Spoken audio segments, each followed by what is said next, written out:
அன்பிற்குரிய நண்பர்களே, இந்த கீபோர்டின் அந்த சுரங்களுடைய அமைப்பை தெரிந்து கொள்ளுங்கள். நான் ஏற்கனவே சொல்லியிருக்கிறேன், 5 தொகுதிகள், 5 சுரத் தொகுதிகள் உண்டு. இதில் 3வது தொகுதியில்தான் நம்மளுடைய பயிற்சி முறைகள் ஆரம்பமாகின்றன. இதை நன்றாக கவனித்தீங்கன்னா, ஒரு வெள்ளக்கட்டை,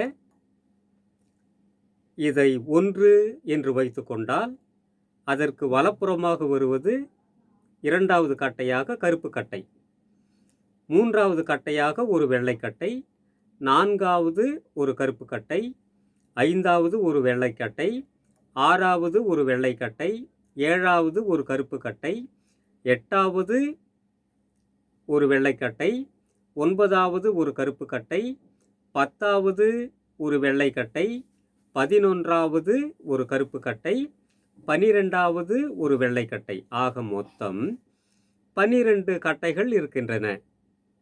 இந்த 12ஐ சுரஸ்தானங்கள் என்று கர்நாடக இசையில் அழைப்பார்கள்.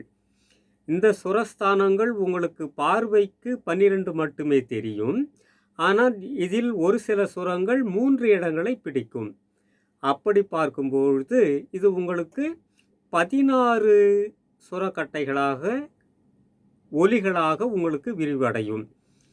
இது மட்டும் அல்லாமல் இந்த கீபோர்டில் உங்களுக்கு கண்ணுக்கு தெரியாமல் உணர்ச்சிகளால் மட்டுமே புரிந்து கொள்ளக்கூடிய நுண் சுரங்கள், அதாவது மைக்ரோ நோட் எனப்படுகின்ற ஒரு அமைப்பும் உண்டு. இந்த மைக்ரோ நோட்டு எனப்படுகின்ற இந்த சுரங்கள் தான் உங்களுக்கு ஒரு பாடலை இனிமையாக்கி கொடுப்பது. இப்பொழுது நாம் சங்கராபரண ராகத்தில் பார்க்கும்போது இந்த வெள்ளைக்கட்டைகள் மட்டும் வரும்.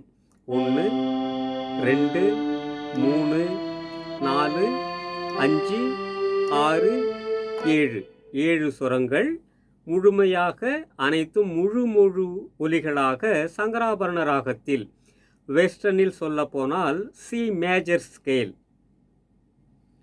இது வரும். இந்துஸ்தானி இசையில் இதை பிலாவல் தாட் என்பார்கள்.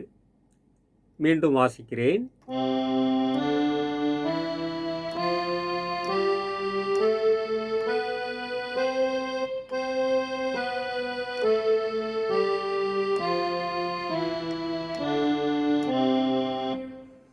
இந்த ஒலி அளவுகளை கூட்டும் பொழுதும் குறைக்கும் பொழுது வேறு ஒரு சில ராகங்கள் பிறக்கும்.